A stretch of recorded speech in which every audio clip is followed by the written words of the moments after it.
All right, that does it for week 8 of the college football season.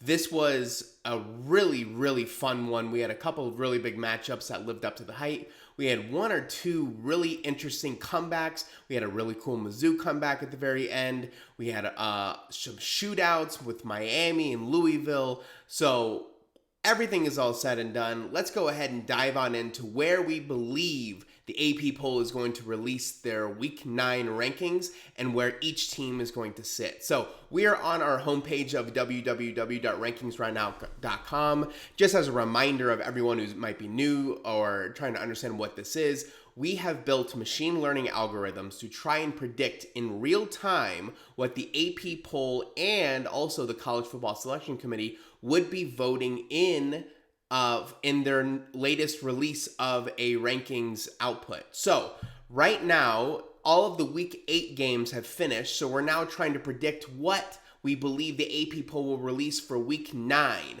And here it is. Here is our predicted top 25 of the AP poll. Now, some really interesting things that need to be pointed out. First of all, and most obvious, Georgia beats Texas at home. So that's a big one for Georgia to be up to number 2 according to the most recent predictions. Now, that drops Texas down to 4. So we have a new top 4, essentially. We have Oregon moving up to number 1 because Texas is going to slide out. Georgia moves ahead of Penn State, who was on a bye this week. Penn State stays there at 3, Texas up to 4. Now, another interesting thing to check out is Miami had a really great road win against Louisville this week. That, according to the algorithm, puts them above Ohio State at 6, where Ohio State was sitting at 4. Ohio State now moves down 2 slots, which is a really interesting concept of Ohio State having a bye week and going from 4 to 6. I have no idea if that's actually going to be the case, but according to our algorithm, the Miami win was more impressive than Ohio State staying at their high ranking. So that will be something to really keep an eye on. Another big one to look at was what we were calling the Slurpee Bowl, number 7 Alabama versus number 11 Tennessee. Tennessee comes out with the win at home, a really big momentum shift for them. We have Tennessee moving up from 11 to 8 and Alabama moving from 7 to 12. So Alabama's still making those top 12 teams according to our algorithm, but, really tough sell if you're going to put them above no loss BYU, 1 loss Notre Dame, 1 loss Texas A&M, 1 loss Kansas State, right? I'm very curious on where the AP poll is actually going to release Alabama, because Alabama could really be ahead of all of those teams. Just if you want to consider their strength of schedule, they have a win against a projected number 2 ranked Georgia. They were number 1 at the time. Like, there's a lot of different ways that you can really dissect that whole thing. So Alabama right now predicted to go to number 12. Indiana is the biggest mover of the day up in the rankings, right? They were at 16 going into the week. Our algorithm has them at number 11 with a completely dominant win against Nebraska. So, unranked to start off the year, they are really moving in. They have a big hype train around them. That is something that we should all be paying attention to for sure. Now, the one thing that I wanted to point out in the Miami game that I thought was really interesting is Miami was playing at Louisville. Really big shootout, back and forth, crazy matchup in the end. One thing that I wanted to go ahead and play around in the what if simulation tool, which allows you to change the outcome of games and see where that would change the predicted rankings, is make sure you always go to the algorithm that you want to use. In this case, we're analyzing the AP Top 25. We'll jump over to the other algorithm here in a second. But if we look at the AP Top 25, it's the same thing that we just saw on the homepage. But now if we go down to the games, we can actually edit some scores. So Louisville had a crazy onside kick that wasn't like a terrible onside kick. I've never seen anything like it. Let's say, for fun, they get the onside kick, they drive down the field, they score a touchdown, they go for 2, everyone goes crazy, they rush the field, right? That ends in 53-52, a crazy shootout for this game. Now, we're going to scroll on up, and we're going to go ahead and you can check your altered games to see what games have been altered in this reality.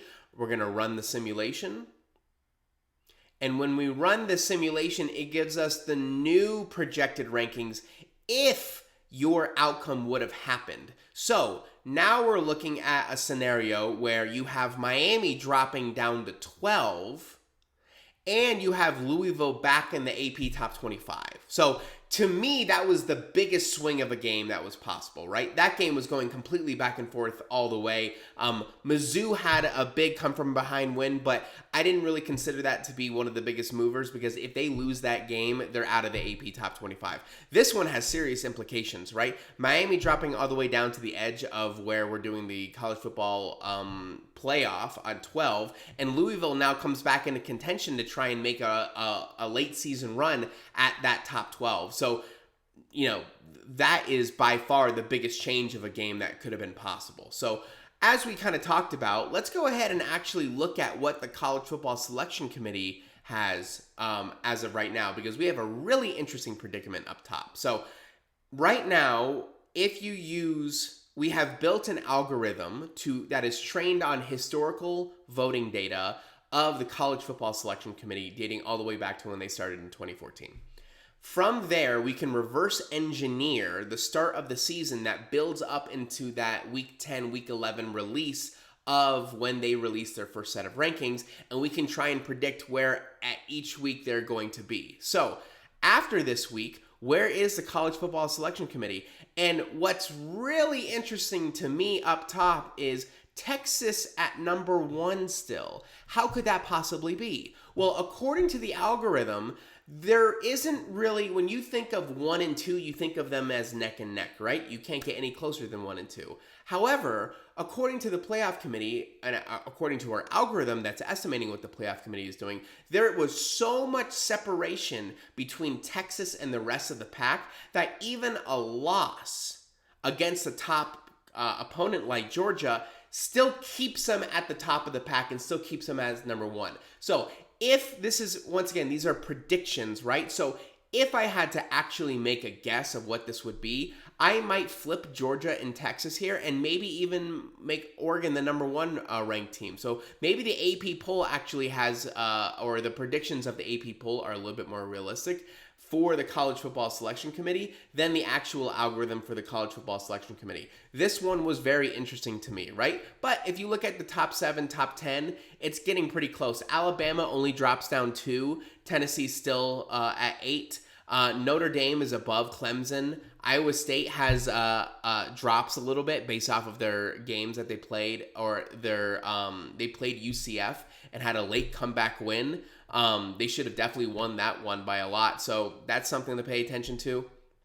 Everything else is pretty much the same. You have Louisiana sneaking in at number 25. Actually, as a matter of fact, if we go ahead and look at all of the teams and get a little bit more of an expansion, you have Memphis and Syracuse, UNLV that are right on the edge, right there with Louisville at 29. That would have been a really big win if they could have pulled off with Miami, right? Michigan at 30, Wazoo at 31, right? All of the teams that are kind of really fighting for those spots right there are all right around the area that we would expect them to. CU at 35, right? Gets really interesting. So regardless, a really fun weekend. I believe the algorithm, there's every now and then I look at the results of the algorithm and things don't make complete sense to me, but this week it looks okay. The biggest question is going to be these top 6 teams for sure, right? Does Miami move up? Does Ohio State really drop from a bye week? Does Penn State hang in there at 3?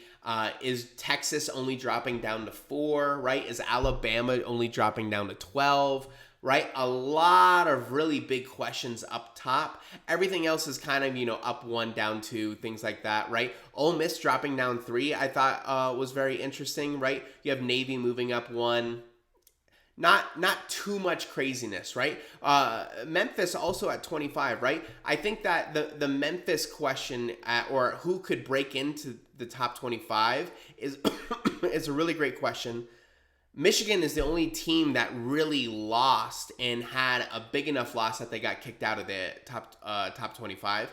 So what should that 25 team be? In the last AP poll, Vanderbilt was the 26th ranked team, so that sets them up really perfectly to go ahead and make an entrance. But if you go ahead and look at the teams that are here, right? Tulane and Memphis are right above, according to the AP poll algorithm, are above Vanderbilt. Well, I did a little bit of digging and say, well, why would that be, right? If you look at how Memphis has done, they have one loss to Navy, who's right above them.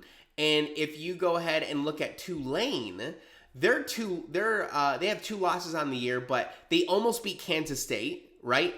And they had a tough loss against Oklahoma. Both of them were highly ranked at the time. And so when our algorithm is making those predictions, it's saying, well, Tulane's not supposed to win that game. And the fact that they're actually having close losses to teams that the AP poll is valuing as very high quality teams, that's going to keep them up in the rankings and not drop them as far as other teams would be. So that's really, really important to take into account when you're looking at these teams. But really any of these teams could make that 25 claim, but I would say that Vanderbilt is probably that number one team out of this group that's in the bottom. But regardless, go ahead, subscribe to our weekly newsletter. We'll go through all of these things in detail, write them all out. We do things on Friday mornings to try and get everyone started for the weekend. We'll do things on Sunday morning to release what our final predictions are, and then we'll release another one on Monday morning going through the actual AP poll and our rankings. How close were we? It's how we prove that our algorithm is actually credible and reliable to all of the fans that are using it. You can follow us in real time for real-time updates on X/Twitter, Reddit, Facebook, Instagram. All a ton of fun. We're almost getting to the really fun stuff of the College Football Selection Committee. We're really excited to see how close that our algorithm is to compared to where they're releasing it. Could go any single direction, but overall, this weekend was really fun. There's so much to be interested in when it comes to the top rankings, and we will see you again when they release the new rankings for week 9 of the AP poll. Thanks again.